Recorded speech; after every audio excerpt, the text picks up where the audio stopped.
মাঝরাতে ভয়াবহ আগুন মাধবদীঘি হাসপাতালে, স্থানীয়দের তৎপরতায় অল্পের জন্য রক্ষা পেল হাসপাতাল। মাঝরাতে হাসপাতালে আগুন, অল্পের জন্য রক্ষা পেল হাসপাতালের চিকিৎসাধীন রোগীরা। সোমবার রাতে ঘটনাটি ঘটেছে পূর্ব বর্ধমান জেলার রায়না 2 নম্বর ব্লকের মাধবদীঘি ব্লক প্রাথমিক হাসপাতালে। স্থানীয় সূত্রে জানা গেছে, এদিন রাত 10:30 নাগাদ আচমকায় আগুন লাগার ঘটনায় চাঞ্চল্য ছড়িয়ে পড়ে গোটা এলাকায়। স্থানীয়রা হাসপাতালের একটি অংশ থেকে ধোঁয়া ও আগুনের শিখা দেখতে পান। হাসপাতালে হুড়োহুড়ি লেগে যায়। স্থানীয় বাসিন্দারা দ্রুত উদ্ধার কাজে ঝাঁপিয়ে পড়েন। খবর পেয়ে ঘটনাস্থলে আসে মাধবদীঘি থানার পুলিশ ও স্থানীয় মানুষের চেষ্টায় কিছুক্ষণের মধ্যেই আগুন নিয়ন্ত্রণে আসে। সদ্য লন্ডন থেকে চোখের অপারেশনের বিশেষ প্রশিক্ষণ নিয়ে ফিরেছেন ডাক্তার মোনাজির হোসেন। বনগাঁতে এই সর্বপ্রথম কোলফেকো, টোরিক, মাল্টিফোকাল ছানি অপারেশনের জন্য আসুন বনগাঁ আই কেয়ারে। যার ফলে বড়সড় বিপদের হাত থেকে রক্ষা পায় হাসপাতাল। তবে আগুন লাগার কারণ জানা যায়নি, যদিও ঘটনার সময় হাসপাতালে বিএমওএইচ ছিলেন না বলে দাবি বাসিন্দাদের। বিষয়টি নিয়ে ক্ষোভ উগরে দেন তারা। এলাকাবাসীর অভিযোগ, বিএমওএইচ নিয়মিতভাবে হাসপাতালে থাকেন না। দীর্ঘদিন ধরেই হাসপাতালের প্রশাসনিক কাজে গাফিলতির অভিযোগ রয়েছে। তাদের আরও দাবি, বিএমওএইচ যাকে হাসপাতাল দেখভালের দায়িত্ব দিয়েছেন তার আচরণ অত্যন্ত দুর্ব্যবহারপূর্ণ এবং সাধারণ মানুষ থেকে শুরু করে বিভিন্ন কাজে সহযোগিতা করতে আসা ব্যক্তিদের সঙ্গেও অসৌজন্যমূলক ব্যবহার করেন।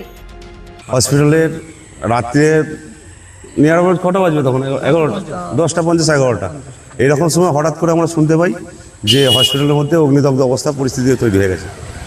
তো সেই অবস্থায় আমরা আমাদের লোকাল যে সব নেতৃত্ব আছে বা আমাদের যা ছেলেরা সব আছে সবাইকে খবর দেওয়া হলো। তো সেই তৎপরতার সঙ্গে সবাই কিন্তু হসপিটালে এসে পৌঁছে গেছিল।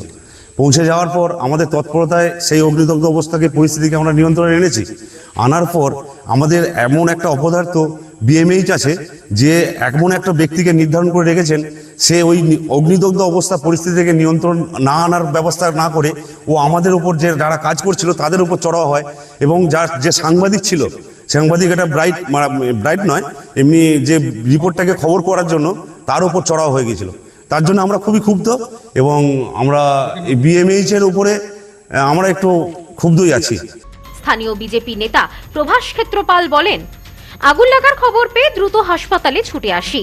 আমাদের কর্মী সমর্থকেরাও আসেন। সকলের চেষ্টায় আগুন নিয়ন্ত্রণে আসে। দমকলকে খবর দেওয়া হলেও দেরিতে আসে দমকল। তিনি আরও দাবি করেন, ঘটনার সময় হাসপাতালে ছিলেন না। আমি বিষয়টি ঊর্ধ্বতন কর্তৃপক্ষকে জানাবো। খবর নিলাম যে বিএমএইচ নেই। কেন নেই? না, উনি কোথাও গেছে। এটা নিত্যদিন হয়, এটা আমি খবর নিয়েছি। নিত্যদিন উনি সবসময় ডিউটিতে থাকেন না। এটা আমি সবাইকে মোটামুটি বলেছি, আমার নেতৃত্বকে। আমি চাই যে এর ব্যবস্থা খুব তাড়াতাড়ি নেওয়া হোক। একটু অন্য কোথাও চেম্বার করেন বা বসেন? হ্যাঁ, এটা আমার ব্যক্তিগতভাবে জানা নেই। তো আমি চাইছি যে তদন্ত করলে নিশ্চয়ই সঠিকটা জানা যাবে। এখানে কোনো রকম কিছু মজুদ নেই, না জল আছে, না কোনো রকম পাইপ লাইন কিছু আছে। জল ছিল না, আমরা ড্রেন থেকে জল তুলেছি ওসির মারফতে। আমাদের যেমন চালিয়েছে যে আগুনটাকে নিয়ন্ত্রণ আনতে হবে, ওসি বলেছেন যে জলটা যেমন করে হোক আনতে হবে। এখানে সাপোর্ট করেছে, খুব সাপোর্ট করেছে। আমাদের যিনি আছেন খুব সাপোর্ট করে, প্রশাসনের দিক থেকে যথেষ্ট সাহায্য করেছে। ব্যুরো রিপোর্ট, নিউজ নোম্যান্সল্যান্ড, পূর্ব বর্ধমান। পশ্চিমবঙ্গের উত্তর 24 পরগনা জেলার বনগাঁ এলাকায় সুধীর কর্মকার কলেজ অব এডুকেশন এক স্বনামধন্য এবং অতি উল্লেখযোগ্য শিক্ষণ মহাবিদ্যালয়। বর্তমান এই শিক্ষক মহাবিদ্যালয়ে নতুন শিক্ষাবর্ষে বিএড অ্যাডমিশান চলছে। তাই বিএড অ্যাডমিশান নেওয়ার বিষয়ে যে সমস্ত শিক্ষার্থীরা আগ্রহী তারা অতি সত্বর কলেজের অফিসে এসে যোগাযোগ করবেন। আমাদের কলেজের ঠিকানা গোপালনগর, চরচালকি, বনগাঁ, উত্তর 24 পরগনা। পিন নম্বর 743235।